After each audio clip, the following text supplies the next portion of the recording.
Bienvenue à tous, bonjour une fois de plus, bien entendu. J'espère que vous allez bien, que la santé est bonne de votre côté. Nous allons aborder aujourd'hui un éclairage spécifique sur la situation, un éclairage sur le pilotage de l'entreprise adapté au contexte de la crise actuelle. Alors, de la crise, on pourrait mettre au pluriel puisqu'il y a une crise sanitaire avec les mesures que vous connaissez. Mais globalement, il y a une crise économique qui se profile. Et une crise économique qui risque d'être assez conséquente, liée bien sûr à cette crise sanitaire. Alors, en tant que coach d'affaires, Action Coach, notre mission, eh bien celle-là, c'est d'être à vos côtés des chefs d'entreprise, pour vous aider à appréhender tous les sujets du pilotage de l'entreprise, les finances, le marketing, l'équipe, le management, la communication, tout ce que vous pouvez faire, vous, en tant que chef d'entreprise, pour piloter votre activité. Et en ces temps de crise économique, il va y avoir de nombreux changements que vous allez devoir envisager dans votre activité. On va aborder aujourd'hui un certain nombre de points concernant ces changements et les thèmes de ces changements. Et je resterai bien sûr à votre disposition aussi après le webinaire, par mail ou par téléphone si vous souhaitez, mais par mail dans un premier temps, ce sera sans doute plus pratique. Je resterai à votre disposition pour répondre à des questions plus spécifiques que vous avez par rapport à votre propre situation. Alors, dans cette période-là qui arrive, vous allez devoir réorienter votre barque ou votre navire selon la taille de l'embarcation que vous pilotez, parce que globalement se profile devant nous une tempête, et cette tempête va supposer que vous gardiez ou que vous renforciez cette vision globale que vous avez de l'entreprise. Et l'éclairage de ce matin ne sera pas un listing des mesures qui sont proposées par le gouvernement, qui sont proposées par diverses institutions ou organismes. Ça, vous avez d'autres sources d'informations pour y accéder. L'éclairage de ce matin va porter sur ces 11 points essentiels que vous allez devoir mettre en œuvre en tant que chef d'entreprise, en tant que dirigeant, en tant que responsable de votre activité, qui sont des actions que vous allez devoir conduire au quotidien. Certaines vont intégrer les mesures qui sont proposées ici et là, mais d'autres relèvent de vos compétences de chef d'entreprise.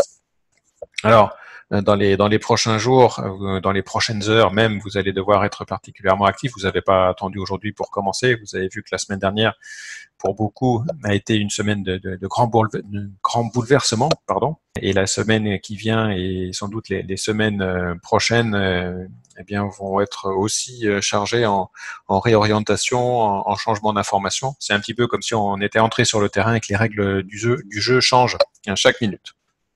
Alors, se réorienter, savoir s'adapter, eh bien, ça va être votre responsabilité, votre lot quotidien, et pour beaucoup d'entre vous, c'est même la pérennité de votre entreprise qui risque d'être en jeu.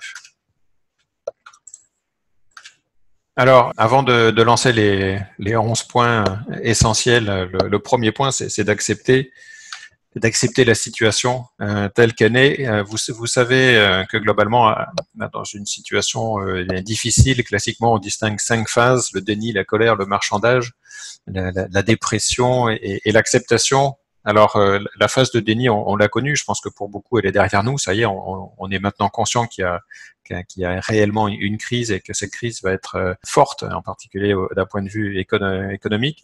On peut être encore sur le coup de la colère, reprocher au gouvernement de ne pas avoir fait les mesures, de ne pas les avoir fait au bon moment, ou d'en avoir fait trop. Voilà, on peut être aussi en colère après énormément de personnes. C'est pas ce qui va nous aider à aller de l'avant. On peut aussi être en situation de marchandage, se dire que de toute façon il suffit d'attendre 3 jours et on va trouver le médicament. Je sais qu'il y a des choses qui sortent du côté de la chloroquine, qui est un vieux médicament qui avait été arrêté pour des raisons de risque d'ailleurs sur la santé. C'était pas un médicament qui était anodin, mais ceci dit, il y a peut-être des pistes de recherche là-dessus. Néanmoins, miser sur ces solutions-là à court terme relève plus du marchandage que de la réorientation dont nous allons avoir besoin, parce que même si on trouve un médicament demain et qu'on arrive à le mettre en application, avant que ça permette à toutes les entreprises de reprendre la route de l'activité normale, eh bien, il va y avoir plusieurs semaines de bouleversements, et donc il faut s'y préparer. Et quelles que soient les décisions à prendre, quelle que soit la situation qu'on entrevoit, situation qui risque de ne pas être réjouissante, eh bien, il faudra raccourcir aussi autant que faire se peut les phases de dépression par lesquelles on risque de passer pour pouvoir accepter. Nous allons être en crise, et maintenant, qu'est-ce qu'on peut faire pour pouvoir s'y préparer au mieux, pour passer le cap au mieux, en sachant que ce sera facile pour personne. Alors, point 1, Qu'est-ce qu'il va falloir faire durant cette période en priorité? Il va falloir communiquer. C'est en période de crise le point qui semble le plus important, puisque la crise, on pourrait le définir comme c'est comment une phase de transition entre deux états connus, deux états stables, le avant et le après, et puis au milieu il y a la crise. Et ce qui caractérise la crise, c'est l'inconnu. On ne sait pas dans quel état futur on va se retrouver. On sait ce qu'on va perdre, mais on ne sait pas ce qu'on va gagner. Et cet inconnu génère de l'inquiétude. Dès lors qu'il y aura de l'inquiétude autour de vous, il y aura risque aussi de voir apparaître le négatif. Donc à tous les niveaux, votre équipe, vos clients, vos réseaux, vos fournisseurs, vos partenaires, votre communauté, à tous les niveaux, il va falloir communiquer pour pouvoir rassurer et pour pouvoir limiter le risque de négativité.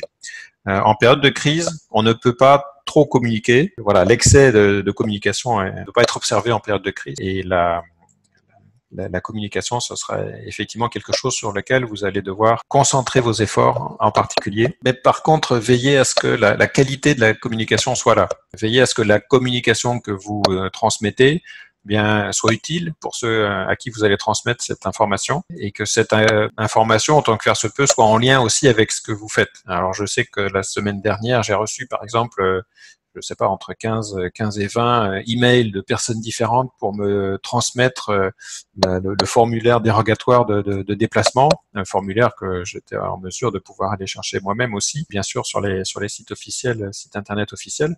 Donc voilà, dans 15 à 20 mails qui m'arrivent pour cette information-là, c'est de la communication qui, moi, me fait perdre du temps et qui a dû vous en faire perdre aussi parce que vous avez vous-même sans doute dû recevoir en moult exemplaires ce formulaire-là. C'est une information à mon avis que je ne vous recommande pas dans la mesure où c'est pas votre activité. Si vous êtes à la tête d'un cabinet d'expertise comptable et que vous apportez un soutien à votre client ou à vos clients sur ces aspects administratifs, là vous pouvez le faire, mais la plupart du cas, ce sera pas le cas. À l'inverse, je sais que pour l'instant, mon fournisseur d'accès Internet ne m'a toujours pas communiqué sur les services qu'il allait mettre en place pour moi, pour m'aider à mieux travailler pendant cette période de confinement. Et je sais que s'il m'avait proposé, je sais pas, une option pour améliorer la qualité de ma communication Internet, la multiplier par 10 pour 10 € par mois, mais je pense que j'aurais été tout de suite intéressé, fortement intéressé par cette offre-là. Donc voilà, il y a des informations qui seront plus utiles à vos clients que d'autres. Veillez à la qualité de la communication, mais communiquez.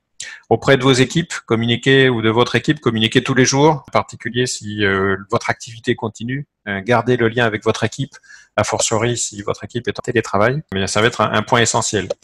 Communiquez avec vos clients, ce que vous faites pour vous adapter, comment vous pouvez les aider, comment sont réorganisés vos services. Est-ce que votre magasin est touché par les obligations de fermer ou est-ce qu'au contraire il reste ouvert? S'il reste ouvert, dans quelle mesure vous aménagez les créneaux pour pouvoir respecter les gestes barrières? Donc voilà, toutes ces informations-là sont des informations que vous allez devoir communiquer à vos clients pour pouvoir aussi bien leur préciser que vous êtes toujours là à leur côté et que vous continuez à proposer des services, parce que pour limiter l'impact de la crise, il va falloir que vous puissiez envisager toutes les façons de continuer à faire des affaires et à vendre vos prestations.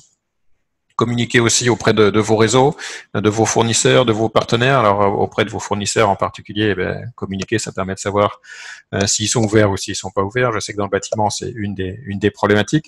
Vous pouvez aussi leur communiquer que vous comptez sur eux parce que vous avez des besoins. Donc ça peut aussi les aider à réorienter leurs propres prestations. Communiquez avec eux ce que vous avez besoin de changer à cause de la crise actuelle et comment vous vous réorientez. Et auprès de votre communauté, en fonction de votre secteur d'activité, de votre activité même, eh bien vous pourrez aussi communiquer de manière plus large, communiquer de presse ou autre. C'est en lien aussi avec les réseaux, en particulier sur les réseaux sociaux ou Internet, vous pouvez aussi faire des communications à plus grande échelle. Donc point 1, point extrêmement important, la communication, mettez une grosse partie de votre énergie sur cet aspect-là, en gardant à l'idée cette notion de positif. Soyez positif, ça va être important sur cette période où l'inquiétude et le négatif va nous entourer. Alors, dans la communication, être positif, ça peut être naturel pour certains. Il y a des gens qui sont naturellement positifs et optimistes, et puis il y en a pour lesquels ça devrait faire l'objet d'un effort conscient. Eh bien, faites cet effort Faites en sorte d'être le plus positif parmi les gens avec qui vous communiquez, en particulier au téléphone ou par Internet. Les gens auront besoin de positif, apportez-leur ce positif. Si nous cédons à la panique, si nous cédons à l'inquiétude, nous ne serons pas en mesure de répondre correctement à l'impact de la crise. Alors renforcez cet aspect-là de votre état d'esprit, allez chercher le positif tous les jours, toutes les heures, dans les moindres choses. Réjouissez-vous de voir la solidarité se mettre en place et le collectif prendre le pas sur l'individuel. Allez chercher aussi toutes les possibilités d'opportunités pour pouvoir aller chercher aussi des orientations positives à long terme et un moyen de limiter aussi l'impact de la crise. Alors, l'excès d'informations peut parfois être aussi négatif, donc limiter l'accès à certaines informations en tant que faire se peut, mais à entendre chaque jour le décompte des malades, voilà, c'est pas forcément quelque chose qui va aider aussi à aller de l'avant. Et soyez un leader auprès de votre communauté, auprès de vos clients, auprès de vos équipes. Montrez-leur que vous avez du recul par rapport à la situation et que vous voyez des difficultés, mais aussi vous voyez des opportunités. Être positif, ça sous-entend aussi d'être réaliste si vous voulez être crédible. Donc voilà, soyez réaliste, ne masquez pas les difficultés à venir, mais soyez positif, montrez aussi les opportunités et comment vous vous organisez pour pouvoir faire face. En fait, montrez que vous êtes aux commandes et que vous pilotez votre navire. D'un point de vue économique, les cycles sont pas linéaires. Il y a globalement des cycles qui durent 7 à 10 ans en économie. Et là, on a eu une crise il y a justement une dizaine d'années suite à la crise de l'immobilier de 2008. On a eu ensuite différentes phases de reprise. Là, on est très manifestement en train d'aborder une nouvelle phase de crise. Et sachez que ce sera temporaire. La seule question qui reste en suspens, c'est combien de temps ça va durer. Ça peut durer quelques jours, certainement pas. Ça peut durer quelques semaines. Ça va durer plus probablement quelques mois. Et quelques mois, c'est 3, 6, 9, 12 mois. On ne sait pas combien de temps ça va durer, mais il faut s'y préparer dès maintenant. Alors, la durée va être aussi en lien avec les initiatives et les mesures prises par les différents gouvernements au niveau international. Là-dessus, on suivra l'actualité de ce qui se passe en Chine, en Italie, mais dans tous les autres pays. Le gouvernement français semble vouloir débloquer au moins 300 milliards d'euros pour pouvoir aider à la reprise. La mise en application seront des points essentiels pour raccourcir la durée de la crise qui nous attend. Mais voilà, gardez à l'esprit que ça va revenir. Le tout, c'est de passer le cap et de se préparer au moment où ce sera de retour, où l'économie sera de nouveau en phase de progression. Point 4, la seule constante de la vie, c'est le changement, disait Héraclite. Bien, c'est important, en lien aussi avec le point 2, de rester positif, d'aller de l'avant et de conduire le changement. Si vous ne conduisez pas le changement, c'est le changement lui-même qui risque de vous malmener. Et pour nous aider à conduire le changement, à Action Coach, on a une formule que l'on utilise qui résumée sur la formule suivante. L'insatisfaction par la vision plus les premiers pas doit être supérieure à la résistance. Alors, l'insatisfaction, bien sûr, c'est l'absence de chiffre d'affaires, ça va être l'impossibilité de se déplacer ou tout au moins une forte limitation dans les déplacements, ça va être la fuite des clients, ça va être les pertes de marché, ça va être énormément de choses, donc énormément de points d'insatisfaction. Pour pouvoir trouver comment se réadapter, l'idée, ça va être de chercher pour chaque point d'insatisfaction quelle va être la vision d'une organisation possible, d'une solution mise en place. Et en gros, sur les prochains jours ou les prochaines semaines, vous n'allez pas moins travailler, vous allez plus travailler, mais sur des sujets qui vont être différents, qui vont porter sur comment vous allez construire votre vision de chef d'entreprise, votre vision de responsable d'activité pour pouvoir conduire le changement.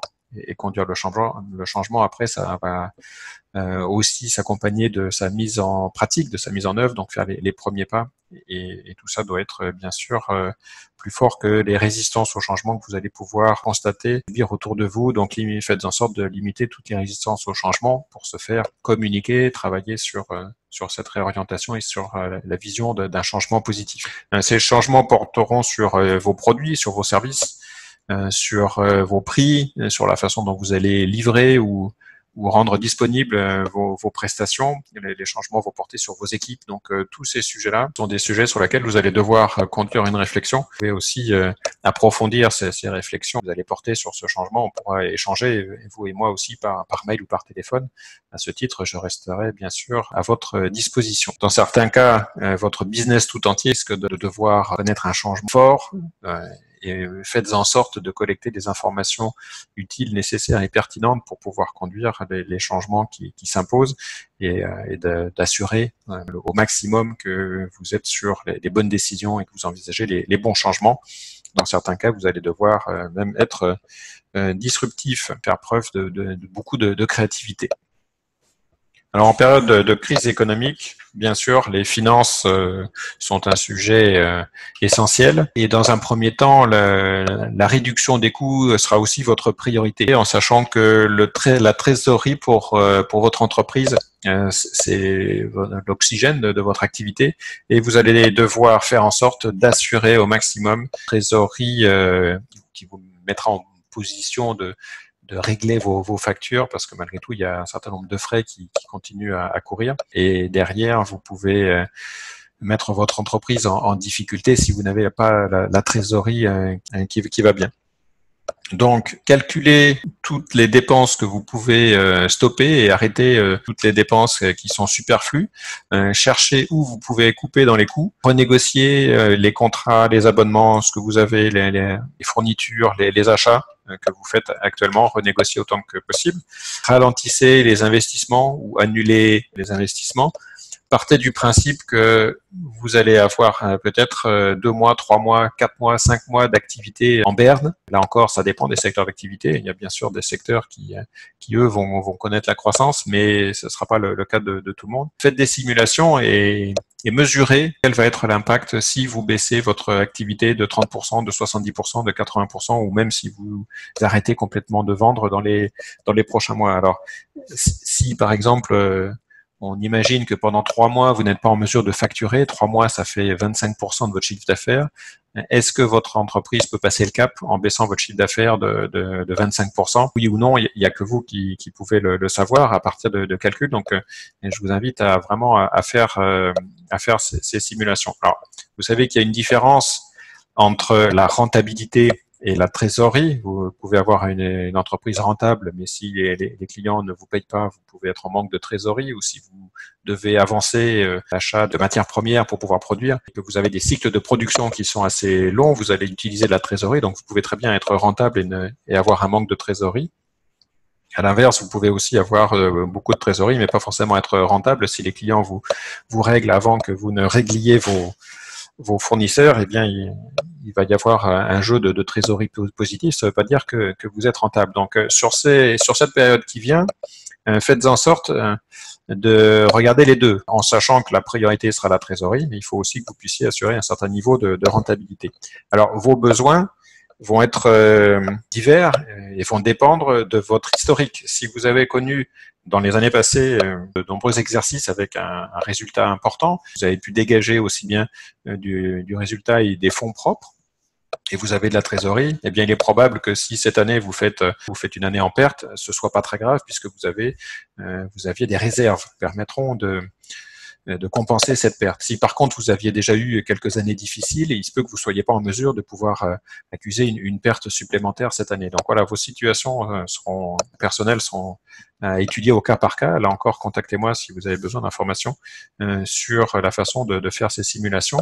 Mais ce que je vous recommande, c'est de monter ça à 2 niveaux de simulation. Jusqu'où vous pouvez tenir, en fait. Est-ce que vous pouvez tenir 1 mois? Est-ce que vous pouvez tenir 2 semaines? Est-ce que vous pouvez tenir 6 mois sans travailler? Voilà, quel est votre curseur et à partir de quand vous allez devoir envisager de ne plus pouvoir continuer? Ce sera votre point de départ. Si vous vous dites, ben voilà, avec la trésorerie ou les résultats ou les fonds propres que j'ai accumulés, moi, je peux me permettre de tenir 1 an sans travailler, sans facturer.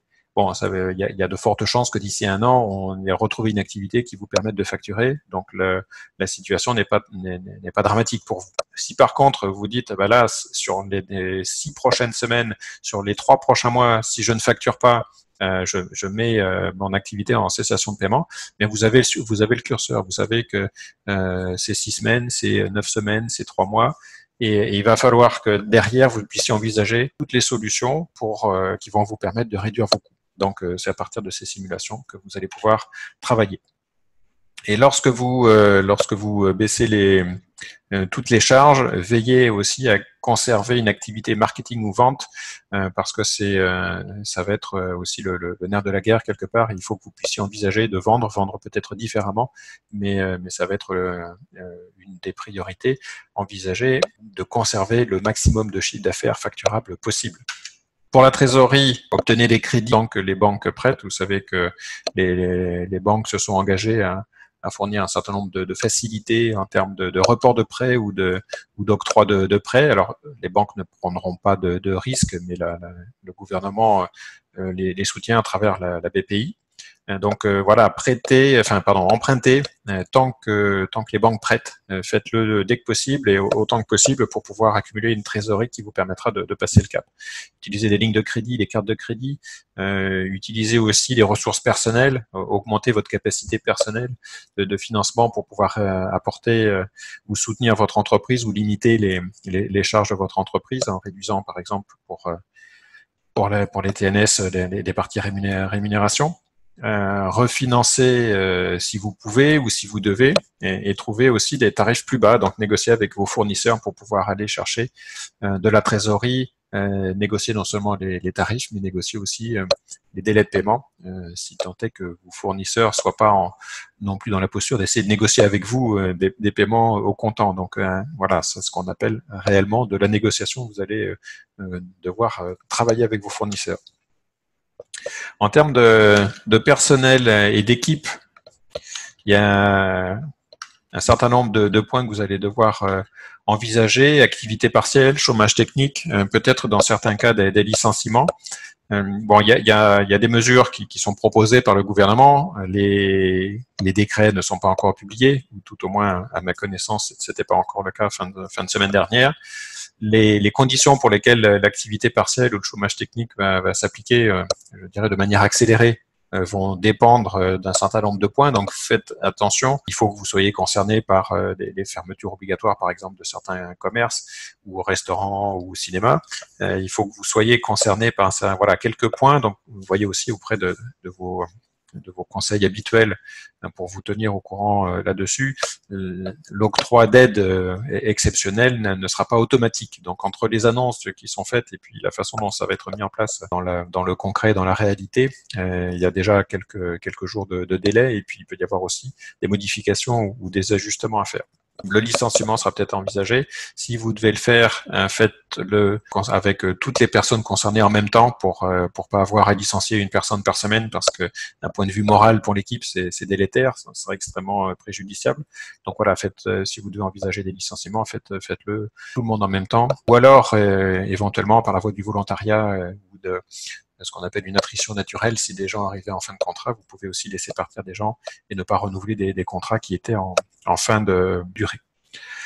Sur les vacances, là encore, il y a un certain nombre de possibilités. Le gouvernement aussi commence à favoriser ou à recommander cette piste. Donc voilà, utilisez les vacances autant que faire se peut pour pouvoir compenser la baisse d'activité que vous pouvez constater dans certaines situations. Les diminutions de salaire sont peut-être une option à discuter avec l'équipe. Dans quelle mesure ça peut faire partie d'un plan global. Donc à vous de voir aussi au niveau individuel quelles sont les options à votre disposition. Mais sur ce point 7, la réduction des charges de personnel risque d'être aussi un point important pour pouvoir passer le cap d'un point de vue financier dans votre entreprise. Le point 8, eh bien, faites en sorte de favoriser aussi le télétravail. Donc ça a été mis en place dans un grand nombre d'entreprises déjà. Ça va demander des besoins en technologie. Faites en sorte de communiquer toujours et encore plus. Mettez en place des systèmes de réunion et de reporting pour rester en contact avec vos collaborateurs. Veillez à maintenir un haut niveau de qualité en termes de service client. Donc, vraiment soutenez vos équipes pour apporter ce service client dans les secteurs d'activité qui s'y prêtent. Dans les services bancaires et courriers, restez en contact aussi avec eux. Comment mettre en place un système aussi pour aller vérifier le courrier dans vos bureaux. Si personne ne s'y rend physiquement, il faut aussi un système en place pour gérer toutes les communications, aussi bien au niveau bancaire que par voie postale. Voilà, communication. Le maître mot de la période. Et préparez-vous à ce que ça dure aussi bien quelques semaines que quelques mois. Pour l'instant, on ne sait absolument pas prédire où cette situation va nous conduire. Ensuite, point 9, ça porte plus précisément sur le marketing. Il y a un certain nombre de prestations que vous devez, que vous pouvez et que vous devez envisager dès maintenant pour adapter votre offre.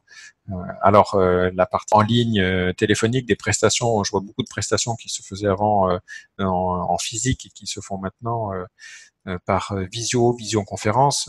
Voilà, je vous parle aujourd'hui. Alors, bon, les visioconférences étaient déjà des sujets sur lesquels j'avais quelques expériences parce que j'avais mis en place déjà ça auparavant, mais voilà, il y a plein d'autres prestations où ça pourrait être mis en place malgré les craintes ou les réticences que certains pouvaient avoir au préalable. Les changements de façon de travailler devront être clarifiés auprès de vos équipes pour que chacun puisse s'adapter. Et vos clients ne vont plus se déplacer pour venir chercher les prestations chez vous, donc allez vers eux pour compenser l'absence de visite chez vous. Mettez en place des systèmes d'envoi, de paiement en ligne, et là encore, communiquer. La communication avec les clients sera un point important. Puisque l'important, en dehors d'assurer une réduction des coûts et d'assurer un niveau de trésorerie nécessaire, eh bien le point important essentiel sera aussi de marketer, de vendre. Donc il faut continuer toutes vos stratégies marketing, et il faut même augmenter l'investissement au moins en temps. Ce sera peut-être les tarifications de vos prestations, de vos prestataires que vous pourrez négocier pour essayer de baisser les montants investis, mais en termes de quantité d'actions, il faudra au contraire plutôt envisager de les augmenter. Négocier donc les tarifs et créer des nouvelles offres, repenser vos prix. Si les gens ne peuvent pas vous acheter vos prestations, voyez si vous pouvez faire de la location. Donc un certain nombre de points que vous allez devoir utiliser et suivre pour pouvoir continuer à assurer une activité économique. Mesurer les indicateurs de vos 5 leviers. Alors j'ai en parallèle un autre webinaire spécifiquement sur ces 5 leviers. Les 5 leviers portent sur les éléments qui vont vous permettre de générer du résultat économique dans l'entreprise. Et ces leviers sont le nombre de prospects ou le nombre de contacts, c'est-à-dire des gens avec qui vous pouvez éventuellement faire des affaires, des gens qui vous demanderaient par exemple un devis. Voilà, ça c'est le premier levier. Deuxième levier, c'est votre taux de conversion, c'est quel est le pourcentage des gens qui vous demandent un devis, parmi eux, quel est le pourcentage de ceux qui deviennent des clients. Ensuite, le panier moyen. En moyenne, un client chez vous va dépenser combien d'argent et en moyenne, combien de fois il va venir travailler avec vous, combien de fois il va faire appel à vos services sur une période. Ça peut être sur l'année, ça peut être sur un mois, ça dépend de votre activité. Donc voilà, c'est le quatrième levier, c'est le nombre de fois qu'un client vient vous acheter quelque chose ou encore appelé le nombre de transactions. Et le dernier levier, c'est votre taux de marge.